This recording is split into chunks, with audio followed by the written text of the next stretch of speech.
My name is Linda Doherty. I live in West Islip, which is on Long Island, New York. I am the mother of 3 children, Dina, 25, Mark, 23, and Tyler, 14.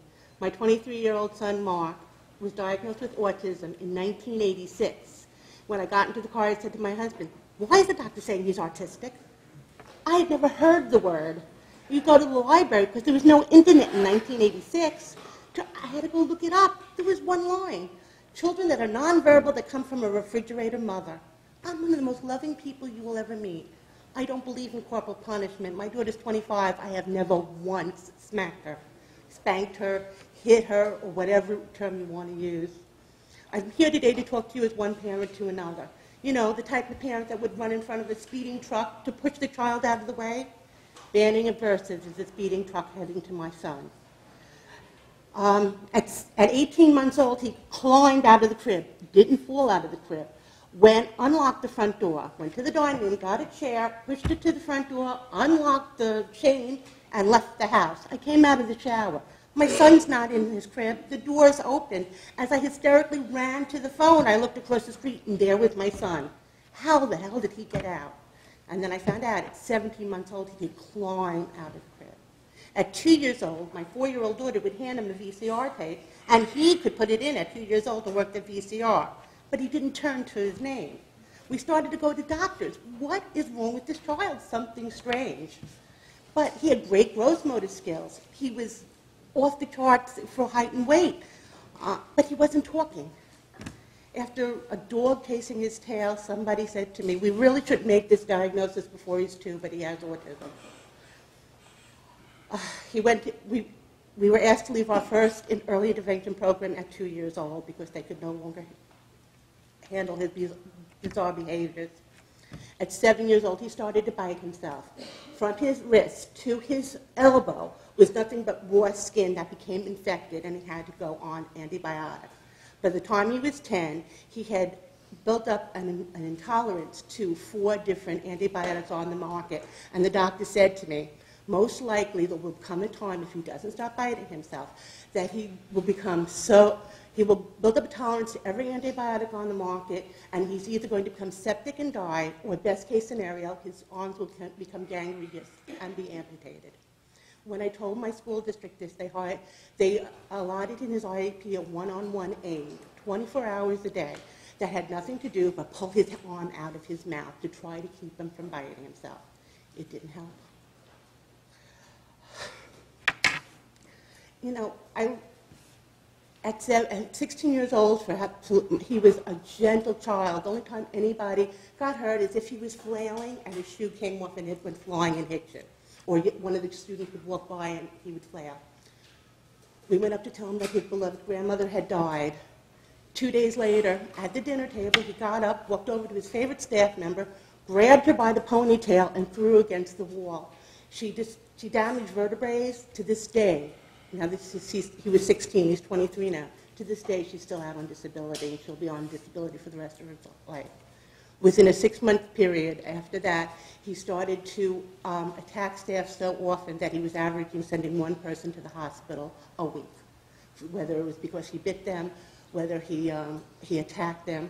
Then he would start to go into these fits and these rants that when the staff didn't know what to do, they'd call the police, and the police would come and handcuff him. At this point, they started to increase his meds. Chloroquine, reciprocal, you name it, he was on at one time or another. By the time he was 17, he was on 12 medications at one time with an order of Thorazine when he acted up. Then it was an order of Thorazine whenever they thought he would act it up. He was 230 some odd pounds, 6 foot tall. He looked like a linebacker for the Patriots. And we worked with the psychiatrist, kept on changing the meds. And they finally said the meds aren't working. We need to wean him off. So they put him into the Westchester Hospital psychiatric department, where after 3 days they called the school and told them, please come and get him. We can't handle him anymore. And the school told us the same thing. I can go on and on. They gave him Thorazine. He metabolized it too quickly. He went into a coma. He got something called neurologic malignant syndrome. It's when the Thorazine attacks the muscles. I mean, the nurse can explain it much better. But he was in a coma for 8 days, and when he came out of the coma, he was no longer toilet trained. This was a nonverbal child. When he came to JRC, he is one of those children that within 4 months was on a GED. Within 6, he was 230 when he went into the hospital. 2 weeks later when he came out, and he was, of course, off medication because he was in a coma, he was 205. That was all water weight from the meds.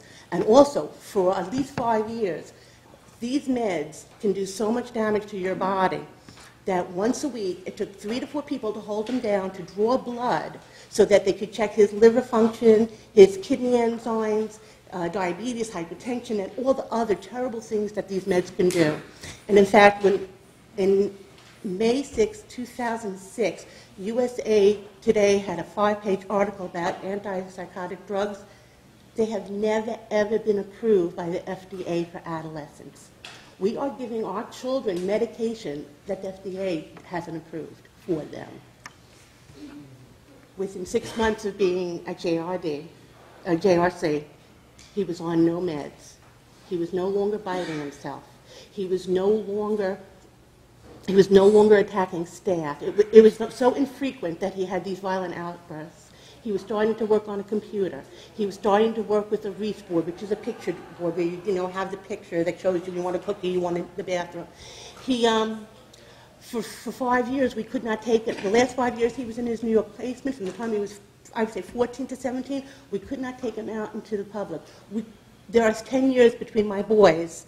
I couldn't bring the baby because I was afraid he would attack the baby. My niece calls me up and goes, "Aunt Linda, he is so awesome. He makes me laugh." Because he's a human being. He has a personality. He has people that love him. Why does the GED work? I don't know. But you asked a question before about the New York children and how it affects them. My son was one of the affected children from the New York ruling that they couldn't do it for the precursive behaviors. They could only give it to him for the violent or self-injurious behaviors. My son gets a GED for standing up. Oh my God, that's terrible. Child stands up. My child stands up, they redirect him to sit down. My child stands up a second time, he gets a GED.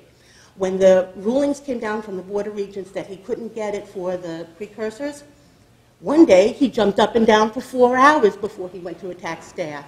And then they attacked staff and they gave him the GED and it took him 2 hours to calm him down because he worked himself up into a tizzy. Before that, he jumped up twice, he got the GED, he pouted a little bit, and within minutes he was back working. My son needs a form of communication. He needs to learn how to work with a wreath board, to learn to work with a computer. But instead of having a day where he could have his academics, instead he jumped up and down for 4 hours, and there was nothing they can do. And I'll tell you, okay, there's just one other thing I want to say. As hard as laying on a hospital chair next to my son while he was in a coma, we're sitting here today and listening to people come and tell you half-truths or pulling things out of context. And that's screaming out, "You liar." If you were so concerned with my child getting a GED, all right, you don't want to ask the staff at JRC because they're self-serving. You don't want to ask the lawyer because he's in it for the money. There are parents of students. There is one student sister is a psychiatric fellow. One mother is a psychiatrist. One uncle is a legislator. Why don't you ask for our input into your bill? Should there be safeguards? Definitely. Was there a terrible incident in August of 2007? It was. But you know something, within 24 hours of that incident, every parent was emailed. And within a week, we were called, "Did you read the email? Do you have any questions? Do you understand what's going on?" So I'm sure if they're telling the parents that they're reporting it to whatever agencies. And somebody had said that they destroyed the videotapes. They turned the videotapes over to the police. The police reviewed them. The police did whatever they needed to. They gave them back to JRC, and then JRC did what they normally do with the videotapes. They keep them for 48 hours, and then they tape over them. So there's so many lies you've been told today. There are so many inaccuracies you've been told today that I wish that sitting here and listening to that was worse than laying next to my son and wondering if he was going to die, or just as bad.